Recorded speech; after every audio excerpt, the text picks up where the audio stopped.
அல்லேலூயா. கர்த்தருடைய பரிசுத்தமான நாமம் மகிமைப்படுவதாக. நம் ஆண்டவருடைய வார்த்தைக்கு நேராக கடந்து செல்லலாம். இந்த நாளில் நாம் தேவனுடைய வார்த்தைக்கு நேராக கடந்து வந்திருக்கிறோம். இந்த நாளில் ஆராதனைக்கு கடந்து வந்திருக்கிற உங்கள் ஒவ்வொருவருக்கும் இயேசு கிறிஸ்துவின் நாமத்தினாலே வாழ்த்துக்களையும் வரவேற்பையும் செலுத்துகிறேன். இங்கே வந்தது நல்லது. கரண்ட் போயிடுச்சு, அதனால் நான் பேசுகிற சத்தம் இன்னும் ரொம்ப தெளிவாக கிளியராக கேட்கும். கர்த்தர் நல்லவர். அல்லேலூயா. போன வாரம் எல்லாருக்கும் நம்மளால் ஒரு சின்ன உதவி, ஒரு எண்ணெய் பாக்கெட் வாங்கி கொடுக்க ஆண்டவர் உதவி செய்தார். போன வாரம் வராதவங்க ஒரு சிலர் இன்றைக்கி இருக்கிறீங்க, இந்த ஐயாலாம் இருக்கிறீங்க, வந்துட்டு சீக்கிரமாக போயிட்டீங்க. அதனால் மறக்காமல் போகும்போது வாங்கிட்டு போங்க, நான் உங்களுக்கு வாங்கி கொடுக்குறேன். அம்மா வேறு யார் இன்னும் போன வாரம் வராதவங்க, இந்த ஐயா ஒருத்தவங்க இருக்காங்க, அந்த ஐயா ஒருத்தவங்க இருக்காங்க, இங்கே ஒருத்தவங்க இருக்காங்க. அந்த பாப்பா, அவங்க அக்கா, உங்களுக்கு பாப்பா, எனக்கு அக்கா, உங்கள் தங்கச்சியா? சரி, ஆமாம், அவங்களுக்கு நம்ம செய்வோம். கர்த்தர் நல்லவர், அவர் கிருபை என்றும் உள்ளது. இப்போது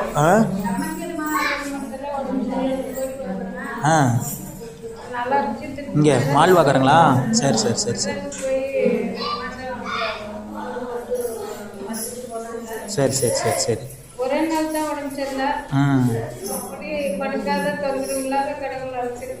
அப்படி இறந்துட்டாங்களா?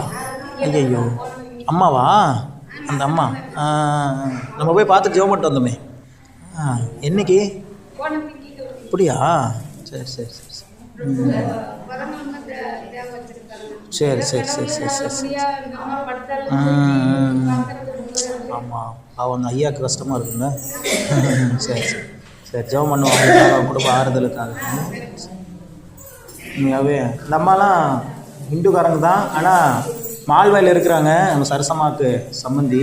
நாங்கள் ஜெபம் பண்ண கூப்பிடுவாங்க, நாங்களாம் போய் ஜெபம் பண்ணுறோம். 2-3 தடவை போயிருக்கிறோம். சரசம்மா என்னை கூட்டிகிட்டு போவாங்க, அவங்க வீட்டில் ஜெபம் பண்ணுவோம். கடவுள் மேலே நம்ம நல்ல நம்பிக்கையாக இருப்பாங்க. பேசிகிட்டே இருக்காதீங்க அம்மா, கவனிங்க. நீங்கள் பேசுனீங்கன்னா நான் பேசுகிறது உங்களுக்கு கேட்காது. அப்புறமா நீங்கள் ப்ரேயர் முடிச்சுட்டு எவ்வளோ நேரம் வேணாலும் பேசுங்க. ஆமாம், அந்த அம்மா ரொம்ப நல்ல அம்மா தான். நல்லா ஜெபம் பண்ணுறதுக்கு விட்டு கொடுப்பாங்க. வீட்டிலலாம் ஜெபம் பண்ண சொல்லுவாங்க, அடிக்கடி கூப்பிடுவாங்க. நம்மளால தான் அதிகம் போக முடியாது, ஒரு எதிர்பாராத ஒரு சூழ்நிலை. சரி, அவங்க இறந்துட்டாங்க. அவங்களுக்கு நம்ம சபையின் சார்பாக ஒரு ஆழ்ந்த இரங்கல்களையும் நம்ம அவங்களுக்காகவும் அவங்க குடும்பத்துக்காக ஜெபம் பண்ணோம். அந்த ஐயாவுக்கு மிகப்பெரிய ஒரு துணை. அவ்வளோ கஷ்டம், அவ்வளோ இத்தனை வருஷமாக அவங்க கூட இருந்துட்டு இப்போ திடீர்னு இல்லை அப்படின்னா உண்மையாகவே அது மிகப்பெரிய கஷ்டமாக இருக்கும். அவங்களுடைய பிள்ளைகளுக்கும் சரி, பேர பிள்ளைகளுக்கும் சரி ஒரு பெரிய இழப்பு. அவங்களுக்காக நம்ம ஜெபம் பண்ணுவோம். கர்த்தர் அவங்க வாழ்க்கையில் இன்னும் கிருபைகளை தந்து ஒரு ஆறுதலை கொடுத்து உதவி செய்யுங்க. அந்த அம்மா ரொம்ப கடுமையான உழைப்பாளி. இந்த வயசான காலத்தில் கூட ஏதாவது ஒரு வேலை செய்யணும் அப்படின்னு சொல்லிட்டு ரொம்ப என்ன சொல்கிறது, கடை வைக்கணும், ஏதாவது வேலை செய்யணும் அப்படின்னு சொல்லிக்கிட்டே இருப்பாங்க. ஏதாவது வேலை செய்யணும், ஏதாவது தொழில் செய்யணும் அப்படின்ட்டு உழைப்பதற்கு தங்களை விட்டு கொடுத்தவர். அந்த காலத்து ஆட்கள் எல்லாருமே அப்படி தான். இப்போ இருக்கிற எங்கள் ஜென்ரேஷன் தான் உழைப்புனாவே வேண்டாங்கிறாங்க, வேலைக்கு போகிறதுனாவே சங்கடம் படுறாங்க. ஆனால் அப்போல்லாம் பார்த்தீங்கன்னா வேலை செய்கிறது தான் பிடிக்கும். இன்றைக்கி தான் இவங்க மெர்சி அம்மாலாம் பார்த்தீங்கன்னா அவங்களெல்லாம் நிறுத்தவே முடியல. எப்படா நிறுத்துறதுன்னு நாங்கள் பார்த்துட்ருக்குறோம். முடியலன்னா கூட என்ன பண்ணிட்டு தான் இருக்கிறாங்க. 50 ரூபா சம்பளம் கொடுத்தா கூட பரவாயில்லன்னு சொல்லிட்டு என்ன பண்ணுறாங்க, வேலைக்கே போயிட்டு இருக்கிறாங்க. ஏன்னா அவங்கள வேலை செஞ்சே என்ன ஆகிட்டாங்க, பழகிட்டாங்க. அதனால் அவங்களால வேலை செய்யாமல் இருக்க முடியாது. அந்த மாதிரி அவங்க சரி பரவாயில்ல, ஆண்டவருடைய சந்நிதியில் கண்டிப்பாக அவங்க இருப்பாங்கன்னு நான் விசுவாசிக்கிறேன். ஏன்னா அவங்களுக்குள்ள ஏசப்பா மேலே விசுவாசம் இருந்துச்சு. அப்போது ஆண்டவர் சொல்கிறார், என்னை விசுவாசிக்கிறவன் ஒருபோதும் கெட்டு போவதில்லை அப்படின்னு ஆண்டவர் சொல்கிறாரு. அப்போ அவரை யாரெல்லாம் விசுவாசிக்கிறாங்களோ அவங்கெல்லாம் கண்டிப்பாக தேவ சமூகத்தில் ஆண்டவருடைய ராஜ்யத்தில் இருப்பாங்க. நம்மளும் ஒரு நாள் அங்கே தான் செல்ல போகிறோம். ஆண்டவருடைய ராஜ்யத்துக்கு தான் நம்மளும் செல்ல போகிறோம். நமக்கு முன்னாடி அவங்க சென்றுட்டாங்க, பின்னாடி நம்ம செல்ல போகிறோம். அவ்வளோதான் வித்தியாசம். மற்றபடி வேறு ஒன்றும் இல்லை. ஆண்டவர் நல்லவர். அவங்க குடும்பத்துக்காக நீங்களும் ஜெபம் பண்ணிக்கோங்க. அந்த ஐயா, அவங்க பையன், அவங்களுடைய மகன், அவங்களுடைய பேர பிள்ளைகள் எல்லாம் ரட்சிக்கப்படணும், ஆசீர்வதிக்கப்படணும். அதுக்காக நீங்கள் ஜெபம் பண்ணிக்கோங்க. கர்த்தர் நல்லவர், அவர் கிருபை என்றும் உள்ளது. அல்லேலூயா. சரி, இன்றைக்கி நம்ம ஆண்டவருடைய வார்த்தையை சீக்கிரமாகவே பார்த்துட்டு நம்ம கிளம்ப போகிறோம். இன்றைக்கி ஆண்டவர் நமக்கு கொடுக்குற வாக்குத்தத்தம் என்னன்னு சொல்லி பார்க்கலாம். வாசிங்க. ஏசாயா நீதிமொழிகளின் புத்தகத்தை திருப்பிக் கொள்வோம். நீதிமொழிகளின் புத்தகம் 23ஆம் அதிகாரம் அதனுடைய 18ஆம் வசனம். நம்ம அடிக்கடி வாசித்திருக்கிற ஒரு வசனம். இந்த வசனத்தை வச்சு நம்ம ரொம்ப ஜெபம் பண்ணியிருக்கிற வசனம். வாசிக்கலாம். நீதிமொழிகள் 23ஆம் அதிகாரம் 18வது வசனம். நிச்சயமாகவே முடிவு உண்டு, உன் நம்பிக்கை வீண் போகாது. கண்களை மூடி ஜெபிப்போம். வார்த்தையாகிய தேவனே எங்கள் மத்தியில் வெளிப்படும். பேசுகிறவர்கள் நீங்கள் அல்ல, பிதாவின் ஆவியானவரே உங்களிலிருந்து பேசுகிறார் என்று சொன்ன வார்த்தை கனப்படுத்தி அருளும். சொல்லும் அடியார்கள் கேட்கிறோம். திருவசனத்தை கேட்கிறவர்களாய் மாத்திரமல்லாமல் அதன்படி செய்கிறவர்களாய் மாற எங்களை அர்ப்பணிக்கிறோம். இயேசு கிறிஸ்துவின் நாமத்தில் பிதாவே, ஆமென். அல்லேலூயா. ஆண்டவர் இந்த நாளிலே உங்களுக்கு சொல்லுகிறார் என்னன்னா, நிச்சயமாகவே முடிவு உண்டு, உன் நம்பிக்கை வீண் போகாது. அல்லேலூயா. பக்கத்துல பார்த்து சொல்லுங்க, உன் நம்பிக்கை வீண் போகாது, நிச்சயமாவே முடிவு உண்டு. அல்லேலூயா. எதுக்கு முடிவு உண்டு? நீங்க யோசிக்கலாம், எதற்கு முடிவு உண்டுன்னா, நீங்க இப்போ உங்க ஒரு ஒரு ஒரு வழியில கடந்து வந்துட்டு இருக்கீங்க பாருங்க. பாடுகள் நிறைந்த ஒரு வாழ்க்கை, பிரச்சனைகள் நிறைந்த ஒரு வாழ்க்கை, பலவீனங்கள் நிறைந்த வாழ்க்கை ஒன்று இருக்கு பார்த்தீங்களா? எந்த ஒரு காரியத்திற்கும் ஆரம்பம்னு ஒன்று இருந்தா கண்டிப்பா என்னதான் இருக்கணும், முடிவுன்னு ஒன்று இருக்கும். இன்னைக்கு நீங்க பார்க்குற எத்தனையோ காரியங்கள் இருக்குது. எந்த காரியத்துக்கு முடிவு இல்லாமல் இருக்குது? எல்லா காரியங்களுக்கும் என்ன இருக்குது? முடிவு உண்டு. ஒரே ஒரு காரியத்துக்கு தான் முடிவு இல்லை. அவருடைய இரக்கத்திற்கு, அவருடைய அன்பிற்கு, அவருடைய தயவிற்கு முடிவே இல்லை. வசனமே அப்படிதான் சொல்லுது. அவருடைய இரக்கங்களுக்கு முடிவே இல்லை. பாட்டை பாடுறோம், அவருடைய இரக்கங்களுக்கு முடிவே இல்லை, உம் அன்பிற்கு அளவே இல்லை. மற்றபடி அவரை தாண்டி, ஆண்டவரை தாண்டி மற்ற எல்லாவற்றுக்கும் ஒரு முடிவு உண்டு. ஒரு மரத்தை பார்க்குறோம், அந்த மரம் நல்லா வளர்ந்து பெரிய மரமாக வந்து கனி கொடுக்குது.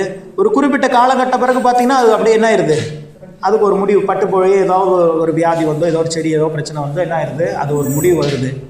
ஒரு ஒரு ஒரு மிருக ஜீவன்களை வளர்க்குறோம், ஆடு வளர்க்குறோம், கோழி வளர்க்குறோம், மாடு வளர்க்குறோம், அதுக்கு என்ன ஆகுது, ஒரு ஒரு முடிவு இருக்குது. நஷ்டங்கிறது வேற, முடிவுங்கிறது ஒன்று இருக்குது. அதே போல தான் இந்த உலகத்தில் எல்லாத்துக்கும் ஒரு முடிவு இருக்கும்போது, உங்கள் வியாதிக்கு ஒரு முடிவு இருக்காதா? உண்டு. உங்கள் கடன் பிரச்சனைக்கு ஒரு முடிவு இருக்காதா? உண்டு. உங்கள் பொருளாதார நெருக்கடிக்கு ஒரு முடிவு இருக்காதா? உண்டு. எல்லாவற்றுக்கும் முடிவு உண்டு. அதைத்தான் ஆண்டவர் உறுதிப்படுத்தி சொல்றாரு, நிச்சயமாகவே முடிவு உண்டு, ஓ நம்பிக்கை வீண் போகாது. வேதத்தில் ரெண்டு விஷயமும் சொல்லப்பட்டிருக்கிறது, விசுவாசம், நம்பிக்கை. ஒரு வசனம் சொல்லுது, விசுவாசம், நம்பிக்கை, அன்பு, இம்மூன்றும் நிலைத்திருக்கிறது, இவைகளில் அன்பே பெரியது. வாசிருக்கிறீங்களா? கொரிந்தியர் புத்தகத்தில் இருக்கிறது. அப்போ இந்த இடத்துல நீங்க இந்த விசுவாசம்னா என்ன, நம்பிக்கைனா என்னங்கிறத புரிஞ்சுக்கணும். நிறைய பேருக்கு தெரியாது, நிறைய கிறிஸ்தவர்களுக்கு தெரியாது, நிறைய ஊழியர்களுக்கே தெரியாது. உங்களுக்குலாம் தெரியாதான்? டெஸ்ட் பண்ணி பார்ப்போமா? விசுவாசம்னா என்ன, நம்பிக்கைனா என்ன? ஏன் ரெண்டும் ஒன்று கிடையாது? ஆனால் ரெண்டும் ஒன்றா இருந்தால் வார்த்தை, ஒரே வார்த்தையை ஆண்டவர் பயன்படுத்தியிருப்பார் பைபிளில். ஆனால் விசுவாசங்கிறத தனியாகவும், நம்பிக்கைங்கிற வார்த்தையும் தனியாகவும் பைபிளில் சொல்லப்பட்டிருக்கு. அப்போ விசுவாசம்னா என்ன, நம்பிக்கைனா என்ன? சொல்லுங்க, விசுவாசம்னா என்ன? ஃபர்ஸ்ட், விசுவாசம்னா என்னது?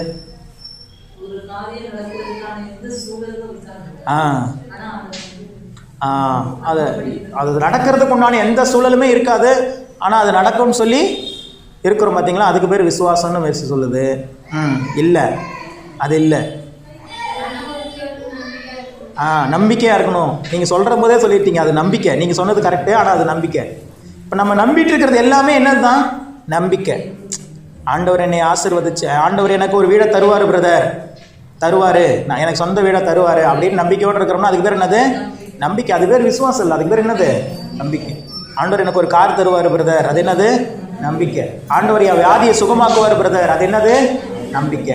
ஆண்டவர் என் பிள்ளைகளை ஆசீர்வதிச்சு நல்லா வாழ வைப்பார் பிரதர், அது என்னது? நம்பிக்கை. அப்போ இது எல்லாமே நம்பிக்கைனா, அப்போ விசுவாசம்னா என்ன? விசுவாசம்னா என்ன?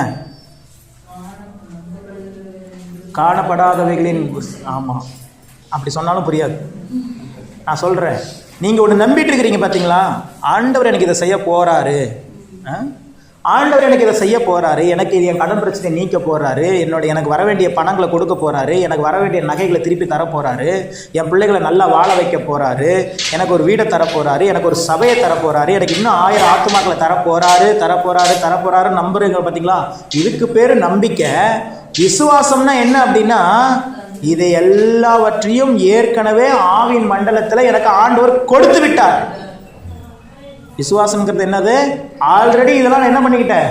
பெற்றுக்கொண்ட, ஆவின் மண்டலங்களில் பெற்றுக்கொண்ட, அது பூமியின் மண்டலத்தில் வெளிப்பட போது அதுக்காக காத்திருக்கிறேன், அவ்வளோதான். அதுக்கு பேர் தான் நம்பிக்கை. அப்போ விசுவாசங்கிறதுக்கு ஒரு இதே கிடையாது. அதாவது அதை வந்து பார்த்து தான் நீங்கள் விசுவாசிக்கணும் இல்லை, பார்க்காமலேயே என்னது, நீங்கள் இதெல்லாம் பெற்றுக்கொள்வதற்கு தகுதி உடையவர்கள் அப்படின்னு நீங்கள் மனசில் நம்புறீங்களா? அதுக்கு பேர் தான் விசுவாசம். இதெல்லாம் ஆண்டவர் எனக்கு தரப்போறார், இதெல்லாம் கட்டாயம் எனக்கு தரப்போறார். தருவாரா பார்ப்போம் அப்படிங்கிறதுலாம் இல்லை, கண்டிப்பாக தருவார். ஏன்னா சிலுவையில் அதுதான் ஆண்டவர் செய்தார். அடிக்கடி சொல்லுவேன், சிலுவையில் நடந்தது ஒரு டிரான்ஸ்ஃபர்மேஷன். ஒரு அவர்கிட்ட இருக்கிறதெல்லாம் நமக்கு வந்தது, நம்மகிட்ட இருக்கிறதெல்லாம் அவர்கிட்ட போனது. சிலுவையில் அதுதான் நடந்துச்சு, வேற ஒன்றும் நடக்கல. அவர்கிட்ட இருந்தது என்ன? சுகம், பலன், ஜீவன், ஆரோக்கியம், தீர்க்காயுசு, ஐஸ்வர்யம், பரிசுத்தம், ஞானம், அன்பு, இதெல்லாம் அவரிடத்துல இருந்துச்சா இல்லையா? அதெல்லாம் யாருக்கு இப்போ வந்துச்சு? நமக்கு வந்துச்சு. சின்ன வயசுல நாங்களாம் ஸ்கூல் படிக்கிற காலத்துல ஒரு விளையாட்டு விளையாடுவோம், உயிர் கொடுத்தல் விளையாட்டுன்னு. கேள்விப்பட்டிருக்கீங்களா? உயிர் கொடுத்தல். அப்படியே ஓடிட்டே இருப்போம், துரத்திட்டே வரும்போது நாங்கள் என்ன உட்காந்துக்குவோம். அப்படி உட்காந்துக்கிட்டா செத்து போன மாதிரி அர்த்தம். அப்போ என்ன பண்ணணும்? திருப்பி இன்னொருத்த ஓடி வந்து என்ன பண்ணணும்? தலையில் சப்புன்னு அடிப்போம். அப்போ தான் வந்து யாரெல்லாம் கோபமாக இருக்கிறாங்களோ அவங்க மேலே கோவம் வச்சு சப்புன்னு அடிச்சுட்டு போவாங்க. விளையாட்டில் எதுவும் சப்புன்னு அடிச்சாலும் என்ன பண்ண முடியாது, கேட்க முடியாது. ஏன்னா உயிர் கொடுத்தல். அப்படி அடிச்சுட்டா என்ன ஆகும்? உயிர் வந்துடும் அவனுக்கு. ஒருத்த அவன் ஓட ஆரம்பிச்சிடும், இவன் உட்காந்துக்குவான். பார்த்துருக்கீங்களா? அதெல்லாம் அந்த மாதிரி விளையாட்டில் இப்போ எங்கள் பிள்ளைங்க விளையாடுதுங்க. ஃபோனு தான், காலையிலே வாங்கிக்கிற ஃபோனு, முழிக்கிறதும் ஃபோனில், தூங்குறதும் ஃபோனில். எனக்கெல்லாம் காலேஜ் படிக்கும் போது தான் இந்த ஆண்ட்ராய்டு ஃபோன்னாவே என்னென்னு தெரியும். பெருசாக நினைப்போம், அப்பா ஆண்ட்ராய்டு டிவி தெரியுது ஃபோனில் அப்படிங்கிற நினைப்போம். இன்றைக்கி பார்த்தீங்கன்னா பிள்ளைங்க வயிற்றுல இருக்கிற பிள்ளையே குழந்தை ஃபோனோட வெளியே வந்தாலும் இன்றைக்கி ஆச்சரியத்துக்கு இல்லை அப்படிங்கிற சூழல் ஆகிப்போச்சு. அல்லேலூயா, அப்படி ஆயிடுச்சு. அப்போல்லாம் ஒரு விளையாட்டு இருந்துச்சு, உயிர் கொடுத்தல் விளையாட்டு அப்படின்னு சொல்லி. அப்படியே ஓடிட்டே இருப்பாங்க, அவன் மூச்சவன நின்று உட்காந்துக்குவான். அப்போ இன்னொரு தெரிஞ்சு ஓட ஆரம்பிப்பான், உயிர் கொடுத்தல். அவனை தட்டி விட்டு இவன் ஓடுவான், அப்புறம் அவனுக்கு உயிர் வந்துடும். அது மாதிரி சிலுவையில் அவர் மரிக்கும் போது அவர் மேலே இருந்த அந்த ஆசீர்வாதங்கள், அவர் மேலே அவர்கிட்ட இருந்த அந்த பரிசுத்தம், அவர்கிட்ட இருந்த அந்த அன்பு, அவர்கிட்ட இருந்த அந்த தாழ்மை, அவர்கிட்ட இருந்த அந்த ஐஸ்வர்யம், அவர்கிட்ட இருந்த அந்த சுகம், அவர்கிட்ட இருந்த அந்த பலன், அவர்கிட்ட இருந்த அந்த அதிகாரம், இது எல்லாமே யாருக்கு கொடுத்துட்டு போனாரு? மனுக்குலத்திற்கு கொடுத்துட்டு போனாரு. நம்ம என்ன செஞ்சோம்? நம்ம வாழ்க்கையில் என்ன இருந்துச்சு? பாவங்கள் இருந்துச்சு, சாபங்கள் இருந்துச்சு, நோய்கள் இருந்துச்சு, வியாதிகள் இருந்துச்சு, கடன் பிரச்சனைகள் இருந்துச்சு, தரித்திரங்கள் இருந்துச்சு, பகைகள் இருந்துச்சு, விரோதங்கள் இருந்துச்சு, நம்ம மனசுல கசப்புகள் இருந்துச்சு. இது எல்லாமே யார் ஏத்துக்கிட்டா? இயேசு தான். சிலுவையில் நடந்தது, வேற ஒண்ணுமே இல்லை. சிலுவையில் என்ன பிரதர் நடந்துச்சுன்னா இதுதான். நீங்க சிம்பிளா சொல்லிடலாம், என்கிட்ட இருக்கிறதெல்லாம் அவர்கிட்ட போனுச்சு, அவர்கிட்ட இருக்கிறதெல்லாம் என்கிட்ட வந்துச்சு. சொல்லுங்க, என்கிட்ட இருக்கிறதெல்லாம் அவர்கிட்ட போனுச்சு, அவர்கிட்ட இருக்கிறதெல்லாம். அப்ப இப்ப நீங்க வியாதி உள்ளவர்கள் அல்ல, பலவீனப்பட்டவர்கள் அல்ல, மரணத்துக்கு உரியவர்கள் அல்ல, நீங்கள் எல்லாம் ஜீவனுக்கு உரியவர்கள். அல்லேலூயா. ஏன்னா அவர்கிட்ட இருக்கிற எல்லா ஆசீர்வாதங்களும் உங்களுக்குள்ள வந்ததுனால இதை நீங்க நம்புறீங்க. பாத்தீங்களா? அதுக்கு பேர் தான் விசுவாசம். விசுவாசங்கிறது வேற ஒண்ணும் இல்லை. நான் ஆசீர்வதிக்கப்பட்டவன், நான் ஐஸ்வர்யவான், நான் பலவான், நான் சுகவான். ஏசப்பா எனக்காக ரத்தம் சிந்திட்டாரு, நான் நல்லா தான் இருக்கிறேன், நான் நல்லா தான் இனிமேல் இருப்பேன் அப்படின்னு மனசில் நினைக்கிறது விசுவாசம். இதெல்லாம் நடக்கிற வரைக்கும் காத்திருக்கிறீங்க. பார்த்தீங்களா? ஆண்டவர் எனக்கு ஒரு வீட்டை கொடுத்துட்டாரு பிரதர். ரேணுகா சிஸ்டர்கிட்ட நீங்கள் ஜெபம் பண்ணீங்கன்னா, ஏதாவது ஜெப குரூப் சொன்னீங்கன்னா ஆண்டவர் கொடுக்க போறாருன்னு சொல்ல மாட்டாங்க, உங்களுக்கு கொடுத்துட்டாரு பிரதர் அப்படின்னு தான் சொல்லுவோம். ஏன்னா அதுதான் விசுவாசம். என்னது? விசுவாசம். அந்த மைண்ட் செட் நமக்கு வரணும். சிஸ்டர் எனக்கு ஒரு கார் வாங்குறதுக்காக ஜெபம் பண்ணுங்க சிஸ்டர் அப்படின்னு போன தடவை அவங்க வீட்டுக்கு போய் சொல்லிட்டு வந்தேன். சொன்னாங்க, பிரதர் நீங்கள் போங்க, ஆண்டவர் உங்களுக்கு கார் கொடுத்துட்டாரு அப்படின்னாங்க. ஆனால் அவங்க சொல்லும் போதே என்கிட்ட காரு இல்லை, ஆனால் இப்போ என்ன இருக்குது? காரு இருக்கு.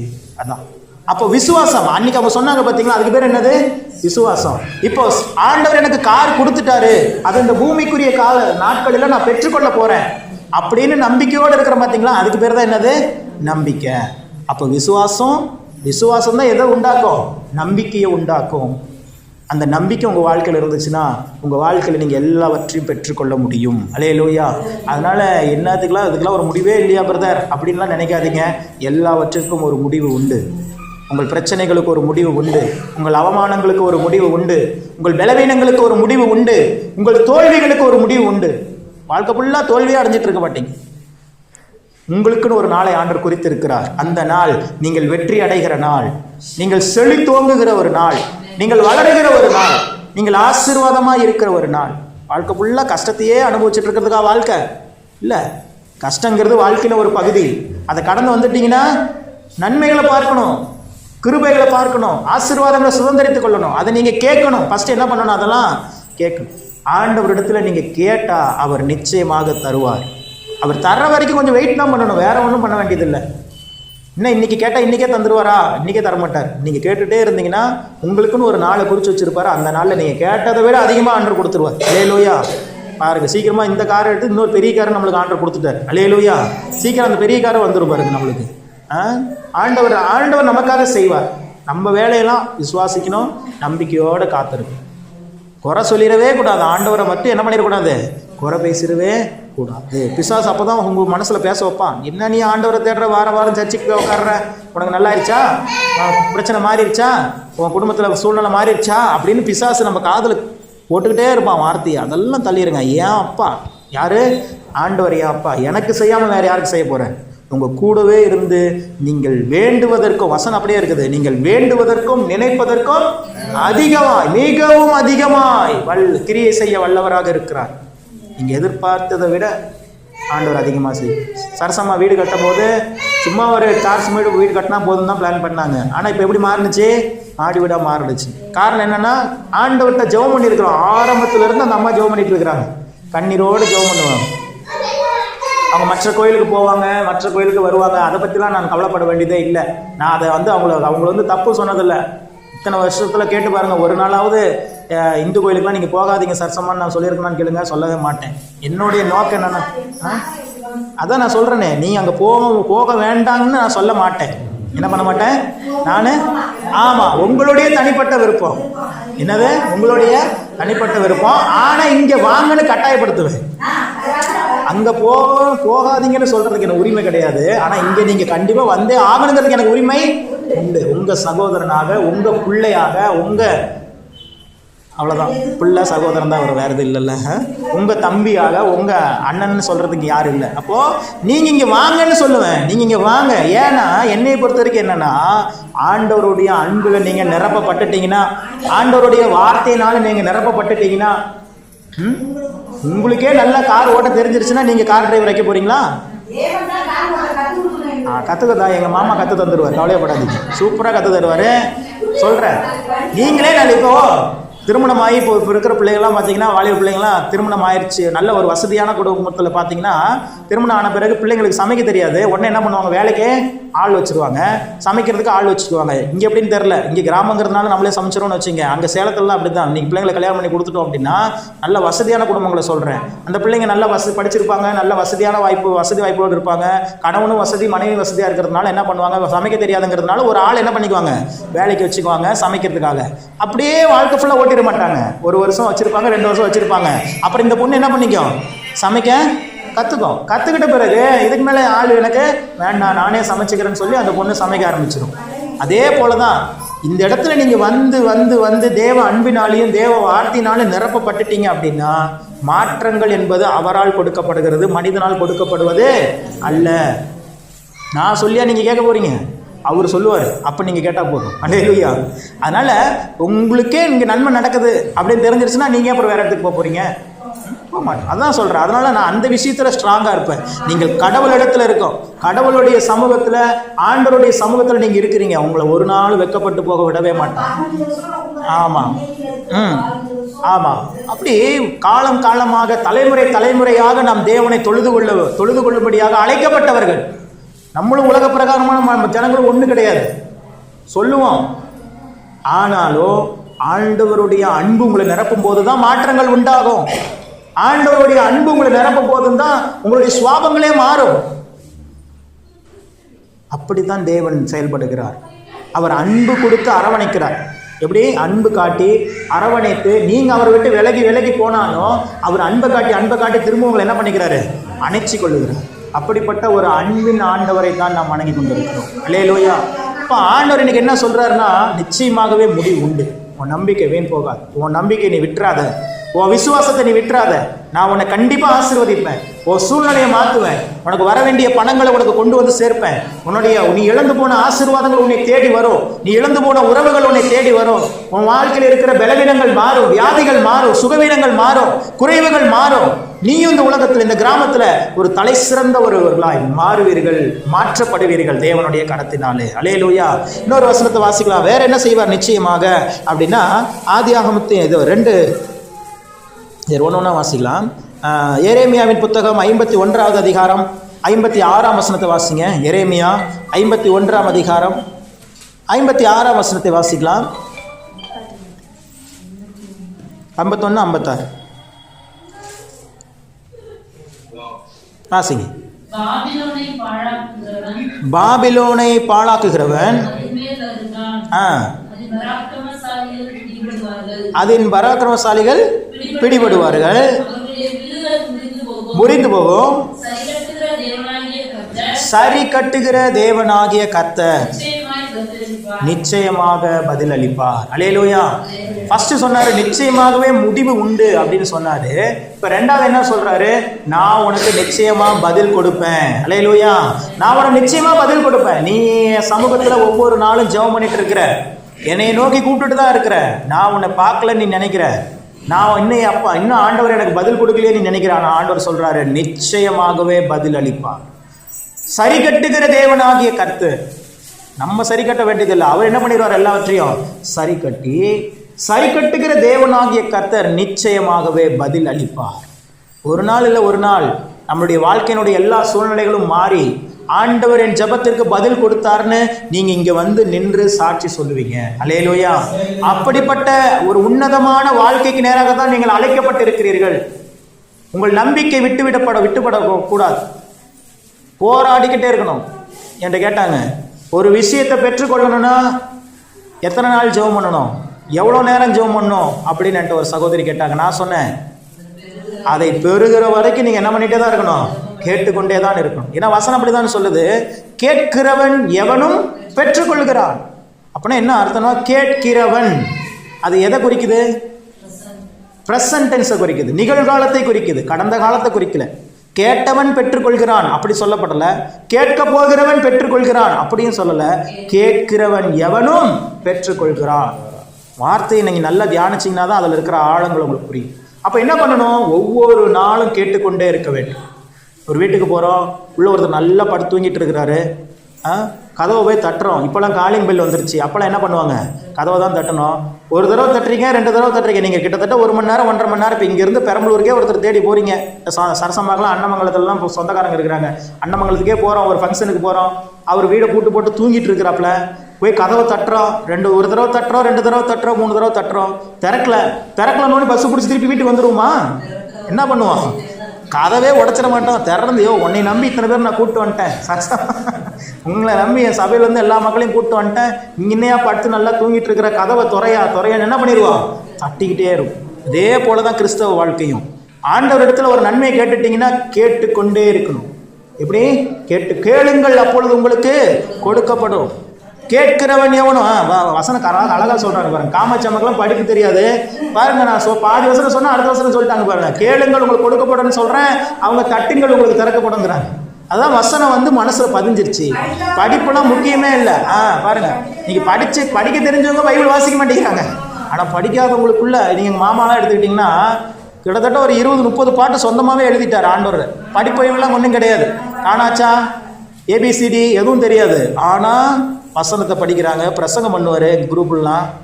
இங்கேயும் அங்கே நம்ம இதில் இருக்கும்போது, நம்ம அழுந்தலைப்பூரில் இருக்கும்போது இதே மாதிரி நிறைய வசனங்கள்லாம் போதிப்பார், சுவிசேஷம் சொல்லுவார். அவர் ஒரு தீவிரமான சுவிசேஷகர், அற்புதமாக செய்வார். ஆனால் படிப்பறிவு இல்லை. அப்போ படிப்பு ஒரு மனுஷனுக்கு தடையே இல்லை. நீங்கள் கிறிஸ்துவோடு இருந்தால் போதும், ஒவ்வொரு நாளும் புதிதாக்கப்படுவீர்கள். நிச்சயமாகவே முடிவு உண்டு. உங்கள் நம்பிக்கை வீண் போகாது. நிச்சயமாகவே பதிலளிப்பார். உங்கள் ஜெபங்கள் வீணாகாது. ஆமா, பாட்டே இருக்குது, நிச்சயமாகவே உங்களை ஆசீர்வதிப்பார். அது வசனமும் இருக்குது. அடுத்த வசனம் வாசிங்க. எபிரேயர் புத்தகம் 2ஆம் அதிகாரம் 3வது வசனம்.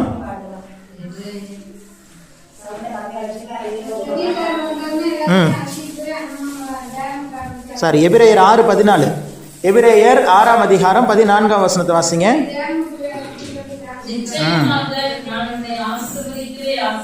அடுத்து நிச்சயமாகவே என்ன செய்வேன் என்ற ஆண்டவர் வாக்குத்தத்தத்தை பாருங்க. நிச்சயமாகவே நான் உன்னை ஆசீர்வதிக்கவே ஆசீர்வதித்து உன்னை பெருகவே பெருக பண்ணுவேன்.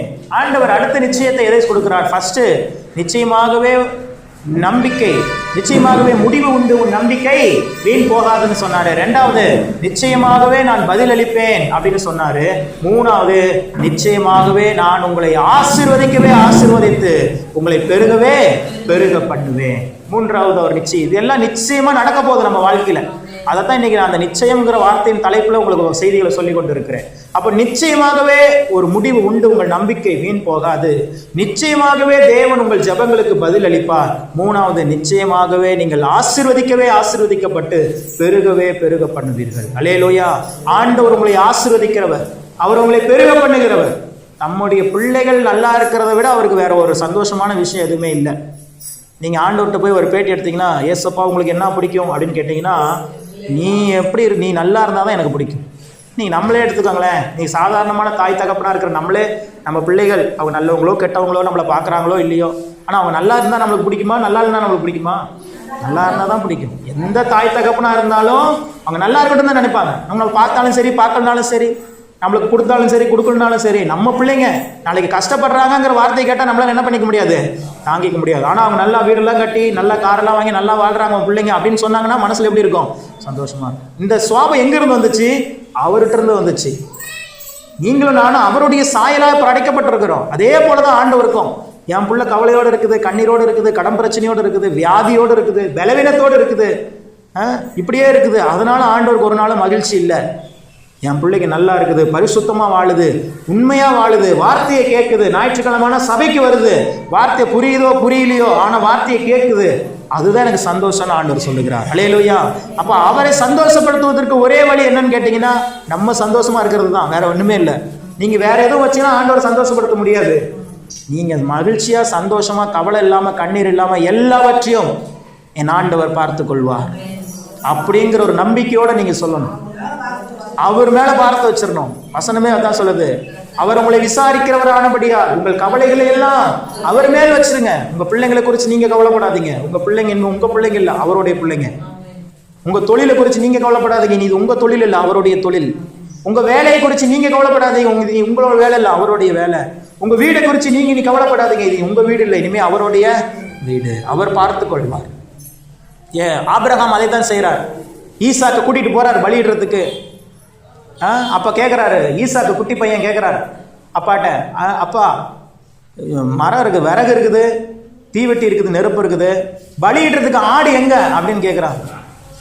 அவனை தான் பலியிடவே போறாங்க அப்படிங்கிற ஒரு சூழல் தான் போயிட்டு இருக்குது. ஆனா ஆபிரகாம் என்ன தெரியுமா சொல்றாரு, நீ தான் அந்த ஆட்டுக்குட்டின்னு சொல்லல, இல்ல ஒரு வேற ஆட்டுக்குட்டியை கொண்டு வருவாங்க அப்படியே சொல்லல, யெகோவா ஈரே கர்த்தருடைய பர்வதத்தில் பார்த்து கொள்ளப்படும். சொல்லுங்க கண்ணமுடி, யெகோவா ஈரே கர்த்தருடைய பர்வதத்தில் பார்த்து கொள்ளப்படும். இந்த வசனம் தான், இதுதான் இன்னைக்கு வீட்டு பாடம். இந்த வாரம் ஃபுல்லாக அதை சொல்லிட்டே இருங்க. இது கொஞ்சம் கஷ்டமா இருக்குதுன்னா, கர்த்தர் பார்த்து கொள்வார். சொல்லுங்க, கர்த்தர் பார்த்து கொள்வார், அவ்வளவுதான். அதுவும் இதுவும் ஒரே அர்த்தம் தான். அது வசனத்திலிருந்து அப்படியே சொன்னேன். கர்த்தருடைய பர்வதத்தில் எல்லாம் பார்த்து கொள்ளப்படும். யெகோவா ஈரேங்கிறது பைபிள்ல சொல்லப்பட்டது. இருந்தாலும் நீங்க எளிமையா புரிஞ்சுக்கணுங்கிறதுக்காக கர்த்தர் பார்த்து கொள்வார். சொல்லுங்க, பக்கத்துல சொல்லுங்க. இப்போ உங்களுக்கு என்ன பிரச்சனைங்கிறத சொல்லுங்க. எனக்கு ஒரு கடன் பிரச்சனை. இப்போ நான் அப்பாட்ட சொல்றேன், அப்பா எனக்கு என்ன சொல்லணும், அப்பா எனக்கு கடன் பிரச்சனை, நீங்க சொல்லுங்க. கர்த்தர் பார்த்து கொள்வார். நீங்க எதை கேட்டாலும் என்ன பதில் சொல்லுங்க, கர்த்தர் பார்த்து கொள்வார். நீங்க என்ன குழம்பு வைக்க போறீங்க, அதெல்லாம் கர்த்தர் பார்த்துக்க மாட்டார், நீங்க தான் வைக்கணும். அல்லேலூயா. நீங்க குளிச்சிங்களா, நீங்க குளிக்க போறீங்களா, கர்த்தர் பார்த்து கொள்வார். அதெல்லாம் இல்ல, நான் சொல்றது உங்க வாழ்க்கையில் இருக்கிற பிரச்சனைகள்.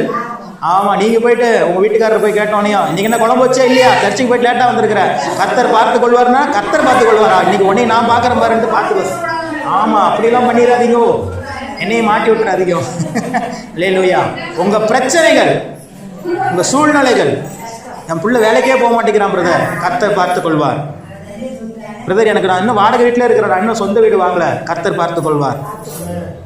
பிரதர் என் சரீரத்தில் இருக்கிற பலவீனம் இன்னும் மாறவே இல்லை பிரதர், கர்த்தர் பார்த்து கொள்வார். இப்படி சொல்லி பழகிட்டீங்கன்னா நீங்க சொல்லுகிறபடியே நடக்கும், கர்த்தர் பார்த்து கொள்வார். அல்லேலூயா. அவர் பார்த்து கொண்டார். கடைசியில் என்னாச்சு, ஈசாக்கு கொண்டு போய் படுக்க வச்சுட்டாரு. ஆபிரகாம் கத்தி எடுத்து ஓங்குறாரு கொல்லலான்ட்டு. உடனே வானத்துல ஒரு சத்தம் கேட்குது, பிள்ளை மேல கைய போடாத, அவ்வளவுதான் அப்படின்ட்டார். அல்லேலூயா. பிள்ளை மேல கைய போடாத அப்படிங்கிறார். ஆனா அப்ப இருக்கிற யூதர்களுடைய கலாச்சாரப்படி பலியிடுவதற்கு எல்லா பொருளும் வச்சுட்டா வேற வழியில பலியிட்டே ஆகணும். அப்ப என்ன பண்றது அப்படின்னு சொல்லி பார்க்கும்போது கண்களை ஏறெடுத்து பார்க்க சொல்றாரு. அங்க ஒரு ஆடு கொம்பை போய் மாட்டிக்கிட்டு ரெடியா நிக்குது பிரியாணி போட வைக்கிறதுக்கு. அல்லேலூயா.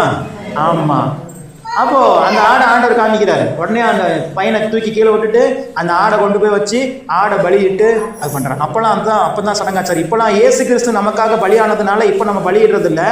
ஆனா அப்ப பலியிடுவாங்க. ஆடை பலியிடுவாங்க, மாடை பலியிடுவாங்க, குருவிகளை பலியிடுவாங்க, புறாக்களை பலியிடுவாங்க. கடவுள் நம்ம செஞ்ச பாவத்தை மன்னிக்கணுங்கிறதுக்காக முன்னாடி மக்கள் பண்ணிட்டு இருந்தாங்க.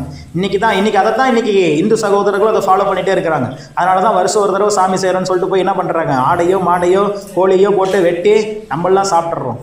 ஆமா, அல்லேலூயா. அப்போ நான் ஒரு தடவை நான் குழந்தையா இருக்கும் போது கேட்டிருக்கிறேன். எங்கள் வீட்லேயும் அந்த சாமிலாம் செய்வாங்க. அப்போ நான் சொல்கிறேன், எங்கள் அப்பாட்ட கேட்டிருக்கிறேன். நான் எங்கள் அப்பாட்டையும் அம்மாட்டையும் சாமி செய்கிறாங்க, சாமிக்குன்னு சொல்லி எல்லாம் வெட்டிட்டு சாமிக்கு எதுவுமே கொடுக்காம நீங்கள் தான் எல்லாம் சாப்பிட்றீங்க அப்படின்னு சொல்லுது. அல்லேலூயா. அப்போ சொல்லுவாங்க எங்கள் அப்பா, இந்த கோழி தலையை வெட்டி தூக்கி போட்டுருவாங்க. அந்த கோழி தலை சாமிக்காம். அல்லேலூயா. மற்ற உடம்பெல்லாம் யாருக்கு? உனக்கு லெக் பீஸு, நெஞ்சு கறி, ரெக்க கறி எல்லாம் யாருக்கு? உனக்கு. ஆனால் அந்த தலை மட்டும் சாமிக்கு. அல்லேலூயா. ஆமா, நம்ம சாமி அப்படி இல்லை. தலையும் நீயே சாப்பிடு, உடம்பையும் நீயே சாப்பிடு, என்னையவே சாப்பிடு, நானே மெய்யான போஜனம், என்னை புசிக்கிறவன் மறியாமல் இருப்பான் வசனம். அதுதான் வாரம் என்ன பண்றோம், அது மாசம் என்ன பண்றோம், திருவிருந்து எடுக்கிறோம். அதனால நீங்க ஒரே ஒரு காரியத்தை புரிந்து கொள்ளுங்கள், உங்களுக்குன்னு யாரும் இல்லைன்னு மட்டும் நினைச்சிடாதீங்க. கடவுள் உங்க கூடவே தான் இருக்கிறார். நீங்க நம்பினாலும் சரி நம்பினாலும் சரி, உங்க வலது பக்கத்துல உங்களுக்கு நிழலா அவர் இருக்கிறார். உங்களுடைய விஷயங்களை அவர் பார்த்து கொள்வார். உங்கள் பிள்ளைகளை அவர் பார்த்து கொள்வார். உங்கள் பிரச்சனைகளை அவர் பார்த்து கொள்வார். அவர்கிட்ட கொடுத்துருங்க. அவர்கிட்ட கொடுத்துட்டு நீங்கள் பாட்டு அவர் ஸ்தோத்திரம் மட்டும் பண்ணுங்க. வசனம் என்ன சொல்லுதுன்னா, நீங்கள் எல்லாவற்றிலேயும் ஸ்தோத்திரம் செய்யுங்கள், அப்படி செய்வதே உங்களை குறித்த தேவனுடைய சித்தமாக இருக்கிறது. ஆண்டவருடைய சித்தமே என்னன்னா, ஆண்டவர் பார்த்துக்குவார் ஸ்தோத்திரம், ஆண்டவர் பார்த்துக்குவார் ஸ்தோத்திரம். என் மனைவி அடிக்கடி என்கிட்ட ஏதாவது கேள்வி கேட்டே இருக்கும். என்னப்பா பண்ண போறீங்க? நான் மனசில் அவங்ககிட்ட சொல்ல மாட்டேன், நான் மனசில் ஸ்தோத்திரம், ஆண்டவர் பார்த்துக்குவார், இது ஆண்டவர் பார்த்துக்குவார், இது ஆண்டவர் பார்த்துக்குவார், எல்லாம் பார்த்துக்குவார். அப்படிதான் சொல்லிட்டே இருந்தேன். இது வரைக்கும் ஆண்டவர் தான் பார்த்துட்டு இருக்கிறார். அல்லேலூயா. நான் ஒன்றையும் பார்க்கறது இல்லை. அவர் என் சார்பில் என்ன பண்ணிருக்காரு, ஒரு குறைவும் இல்லாத ஒரு வாழ்வை தந்து இன்னைக்கு ஆண்டவர் நம்மளை ஆசீர்வதிக்கிறார்னா அதுக்கு காரணம் கர்த்தர் பார்த்து கொள்வார். அல்லேலூயா. ஆகவே இன்னைக்கு எதையும் கவலைப்படாதீங்க, சந்தோஷமா போங்க. நிச்சயமாக ஒரு முடிவு உண்டு. உங்க நம்பிக்கை வீண் போகாது. நிச்சயமாகவே உங்களுக்கு பதில் கொடுப்பார். நிச்சயமாகவே உங்களை ஆசீர்வதித்து உங்களை பெருக பண்ணுவார். கர்த்தர் பார்த்து கொள்வார். சொல்லுங்க, என் பிரச்சனைகளை கர்த்தர் பார்த்து கொள்வார். என் கடன் பிரச்சனைய கர்த்தர் பார்த்து கொள்வார். என் பலவீனத்தை கர்த்தர் பார்த்து கொள்வார். உங்க தலையில கை வச்சு கூட சொல்லுங்க, என் சுகவீனத்தை கர்த்தர் பார்த்து கொள்வார். என் பிள்ளைகளை கர்த்தர் பார்த்து கொள்வார். என் வேலையை கர்த்தர் பார்த்து கொள்வார். என் வீட்டை கர்த்தர் பார்த்து கொள்வார். என் எதிர்காலத்தை கர்த்தர் பார்த்து கொள்வார். அல்லேலூயா. கர்த்தர் உங்களை ஆசீர்வதிப்பாராக. நாம் கண்களை மூடி ஜெபிப்போம். பரிசுத்தமுள்ள தகப்பனே, ஒரு வார்த்தைகளுக்காக நன்றி செலுத்துகிறோம். நீர் பார்த்து கொள்வீர் ஆண்டவரே. யெகோவா ஈரே, கர்த்தருடைய பர்வதத்தில் எல்லாம் பார்த்து கொள்ளப்படும். இன்னைக்கு உங்கள் பிள்ளைகளாக நாங்கள் எல்லாரும் எங்கள் வாழ்க்கையில் இருக்கிற எல்லா பிரச்சனைகள், பாரங்கள், கவலைகள், கேள்விக்குறிகள் எல்லாவற்றையும் உங்கள் மேலே வச்சுட்டோம் ஆண்டவரே. நீங்கள் பார்த்து கொள்ளுங்கப்பா. இனி இது எங்கள் பிரச்சனை இல்லை, உங்கள் பிரச்சனை. இனி இது எங்களுடைய காரியங்கள் அல்ல, உம்முடைய காரியங்கள். நீர் எங்களுடைய தகப்பன். நீர் எங்களை விட்டு விலகாதவர். நீர் எங்களுக்காக எல்லாவற்றையும் செய்து முடிக்கிறவர். இந்த நாளில் இந்த வார்த்தை கேட்ட ஒவ்வொருவரும் மீதும் இந்த வார்த்தையின் வல்லமை வெளிப்படுவதாக. நீர் இந்த நாளில சொன்னபடியே நிச்சயமாகவே முடிவு உண்டு. நம்பிக்கை வீண் போகாது. இந்த பாடி இவங்க வச்சிருக்கிற அந்த நம்பிக்கை வீண் போக கூடாது. நிச்சயமாகவே இவர்கள் ஜெபங்களுக்கு பதில் அளிப்புகிறார்கள். நிச்சயமாக இவர்களை ஆசீர்வதித்து பெருக பண்ணுவீராக. இந்த வார்த்தையின்படி எங்களுக்காக கடவுள் இயேசு கிறிஸ்துவின் நாமத்தில் ஜெபித்தோம் நல்ல பிதாவே. ஆமென். அல்லேலூயா.